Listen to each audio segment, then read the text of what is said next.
Yes, guys, how you doing? Welcome back to the Spurs Talk Show. I'm Sean Butler, Bugsy Millions over my shoulder. It's bright and early on this Friday morning. It's quite cold as well. I hope you are warm and enjoying your life, whatever you're doing. Please do me a favour, guys. Hit the like button on the video if you enjoy the content. Hit the subscribe button if you haven't already. Hit the notification bell and drop a comment. Let me know your thoughts on today's video. It's got to be a quick one. It's a sad day for me and my family. We've got to go to see off my uncle Pete, who unfortunately passed away a couple of weeks ago. It's his funeral today. I know some of the extended family watch these videos, so I'm looking forward to seeing you guys there, and obviously we'll do our best to send them off in a good fashion, good Irish fashion. But yeah, guys, so just a quick 5-10 minute video hopefully, and it's about a Football Insider article that came out yesterday. And they spoke to a football expert, I forget his name, I think it's Winess or Wines, and he was talking about Daniel Levy's Grand Masterplan with regards to the injections of capital. And as I was reading through it, an idea, like a light bulb, popped up in my head that perhaps there's more to this than meets the eye. Now, the article essentially says that this particular guy, Winess, has been involved in loads of conversations. All of the major players in private equity from America are interested on some level. They haven't obviously reached agreements yet. There's more of a desire from the private equity side to have a majority stake, a larger stake in the club. But at the moment, Daniel Levy et al. Are only interested in handing over minority stakes, which usually limits you up to 25%, especially in the case of if one of those owners was, or one of those investors was already connected to a different football club. But here's the kind of rub. I've always been saying to you guys for ages that if you take out of the equation people who are frustrated with Daniel Levy's risk appetite, the ability for him to get on board with paying the extra 2 or 3 million that he doesn't believe the value exists in the player, and goes for the cheaper option and ends up missing out on X, Y, and Z in the past. If you take that out of the equation for a second, then in terms of what a new owner can do with bags of money, whether it's a sheikh from Dubai or one of the Emiratis, whether it's a Todd Bowley type, they can throw money in the short term, but they have to eventually make the numbers work in any version of FFP or PSR, whether it's this version or the future version. And so the ability to just have new money coming into a football club from a third party that can go directly into buying the likes of Kylian Mbappe, if the desire was there, it just doesn't really exist. You have to have the revenues in place in your football club of a certain level to be able to spend a percentage of it. That's the way it works in UEFA, and Tottenham will be playing in UEFA next season. And it's increasingly likely to be the way that it will work slightly differently, but in the Premier League as well. And so for those of you who are super excited at the prospect of new capital coming in, if it's predicated on the idea that we're suddenly going to be powerhouses in the transfer market to a 5-fold improvement than we were before, I just don't see it happening that way. I don't believe the rules allow for it. However,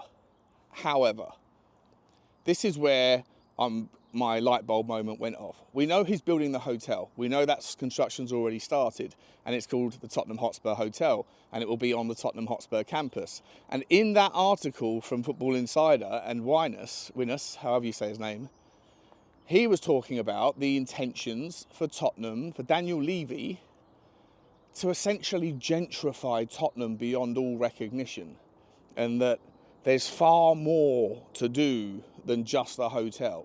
Maybe they're not all in the plans and they're not part of the Northumberland redevelopment plan, but there's far more opportunity in that regard than we probably imagine. And I'm just wondering if that stuff, those sorts of investments, would count as infrastructure.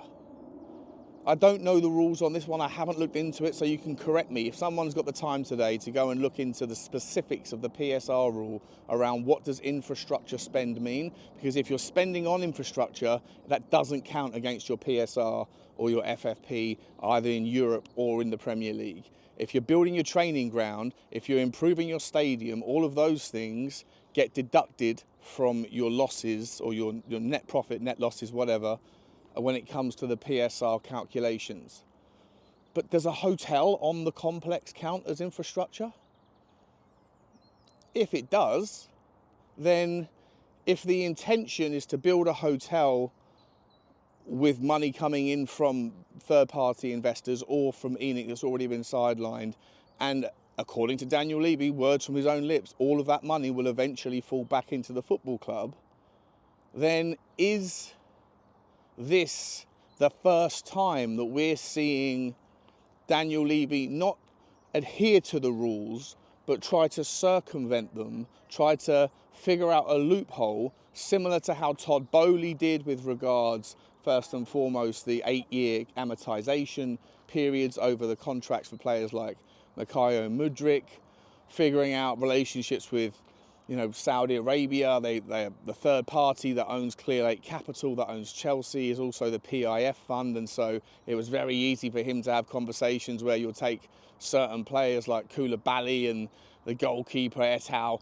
off of Chelsea's high wage books and put them into Saudi Arabia. There's lots of shenanigans that are happening. For every rule that is there, a businessman somewhere is trying to find a way to bend but not break them. We don't know if Chelsea have broken them. We don't even know if Manchester City have broken them. We do know that Nottingham Forest broke them twice, or broke them once and got their point. And the fact that Everton got a second points deduction this week for 2 points for their second infraction, I find that one a little bit weird, probably for a different conversation, but just the principal idea that Nottingham Forest got a double the punishment than for Newcastle, when Nottingham Forest were doing what was in the best interests of Nottingham Forest by delaying a transfer by 3 weeks, and in so doing raising £12 million more, which helps the sustainability of the football club. And that's against the law, which it is, and they should be punished. But if that was the 4-point precedent, then how is Everton only getting a 2.1? And if there is some sort of legitimate argument to the idea of, well, we've already hit them once this year for a previous reporting period, and it's not their fault that the reporting periods have changed, therefore we'll go easy on them the second time, well, that's a stinking precedent to set, because what happens if Manchester City are guilty of the first 20 charges in their court case, and after a while they go, well, you're guilty of the 25th and the 30th, but we've already really hit you with the, pretty heavily for the first 20, so for the rest we'll just kind of give you a slap on the wrist. I don't believe in that. If you're a double murder, you get 2 life sentences. Right? You don't get 1 life sentence and the other one, is ignored because you're already in prison for the rest of your life. No, each crime should stand on its own merit. Each infraction in FFP should stand on its own merit, and precedent should be there. But that's for a different conversation. My point about this is, I'm just wondering whether or not Tottenham's their eager search for new capital injections, first and foremost, it doesn't mean it's going to be for the football team, or not in the same level as I think some people think it would be, because A, that might not be the plan, and B, even if it was the plan, you're limited by the rules in what you can do anyway. Look at Newcastle United with the PIF, one of the wealthiest sovereign wealth funds in the world, more money under the ground yet tapped than exists in the world already, and yet they have to probably sell Bruno Guimaraes or an Alex Isak this summer because their wage bill is too high relative to their revenue, until Newcastle can get in there, the owners, and redevelop the Newcastle stadium, turn it into an 80,000-90,000 seater stadium, and find a way to generate more revenue, more juice from the stones, similar to what Daniel Levy did with the stadium.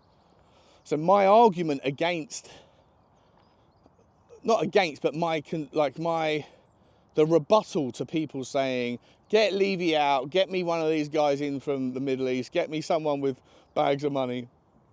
My argument has always been, but the infrastructure work has been done. Therefore, there's very little other areas where someone who has an intention and ambition to invest can do so outside of the squad, and investing in the squad is limited by how much money the club makes. So it's a bit of a bottleneck.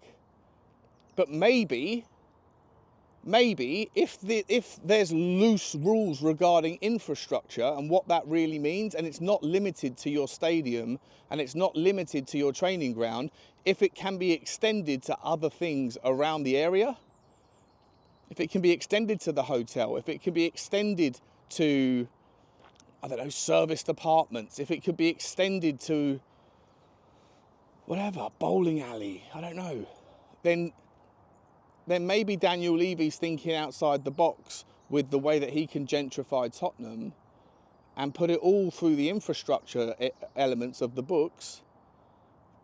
And that way, hopefully, again, slow burn, get used to a slow burn with Tottenham Hotspur. It's only been 24 years. But hopefully, there will be more and more revenue coming from further and further sources from the Tottenham area that should, if Daniel Levy is true to his word, find its way back into Tottenham's coffers. And maybe that's why he's looking for third-party investment, because the capital required to be able to do all that would be significant. Now, that's one option. And like I say, it could be completely wrong, because I don't know, I'm not off the top of my head, and forgive my ignorance, but I don't know whether or not the infrastructure rules are limited to just stadium and training complexes. And if they are, then the whole thing I've just said is a moot point. In any event, the other part of the article suggests that Joe Lewis's distractions with what's going on with him in America, obviously he's, on paper at least, divested his interest in Tottenham Hotspur. And, you know, maybe even Daniel Levy is starting, and again, according to this report, Daniel Levy may be starting to look and think, you know, what's next? Where else can I turn my attention to? Because, you know, he's a property guy.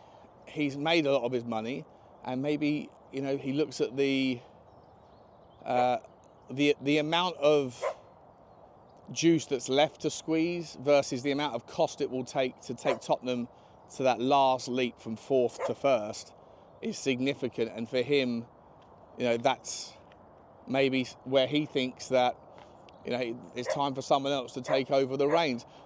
Or, alternatively, it could also just be the fact that he is looking at situations like the Premier League naming rights, and he would have thought 6 months ago Tottenham Hotspur and all the other Premier League teams can get together and vote on Premier League rights to move to a Sportflix, a Netflix for sport, where they would have 4x'd the amount of money that they would have made by charging all football fans £10 a month to access to all games in the Premier League, for example. And it was only a couple of months ago that that didn't happen. The broadcasting rights deals were renegotiated. The 3 p.m. Saturday blackout was continued, and Sky and TNT, etc., they paid more than what they did for the last year, but they're now set in stone again for the next, I think it's for the next 8 years at least, until the next broadcasting conversation and the rights deals comes around. And so, does he really want to wait 8 years to push for that next conversation? Because without that, without the kind of the shift in media rights, how much more revenue really can there come from playing football? The Champions League winners get 100 million. You know, from now on, we're talking single-digit percentage growths here or there. If you are always in the Champions League, depending how you'll do, you might make 2, 3, 4% more, 5% more, 2, 3, 4, 5% less, depending on your performance in the season. Is there enough growth left for Daniel Levy as it is? Does he have some brilliant little plan here where infrastructure extends beyond stadiums and into general gentrification of the area? We shall see. In any event, this article from Weiner says that he believes something major is going to happen this summer, and it will be the talk of the town. One thing I would say, guys, as I always say at this point, be careful what you wish for. When you have new people coming into positions of power, I've seen it, I've been there, I've experienced it. You have new heads, you have new egos, you have new ideas that butt up against the old bull, the alpha in the room, and it's very rarely smooth. Doesn't mean it doesn't eventually figure itself out, but it's very, very rarely a smooth transition. And Tottenham generally right now are on a really nice little trajectory. We're having our own bumps in the road. But I've just got a feeling that this whole capital injection thing is going to explode the fan base. There'll be a portion that won't understand what it means and will expect that Tottenham can then go and spend $1 billion in the transfer market. There'll be a portion that will understand what it means, but then will be furious if the money goes towards property investments rather than the football club. And there'll be a portion of people who will be like myself, who are trying to overanalyze it and read between the lines and come up with their own solutions and suggestions of what's really going on. And we'll all be wrong on some level, and we'll all be right on some level. But that's the fun of talking about Tottenham with you. Like, subscribe and comment, guys, and as always, come on you Spurs.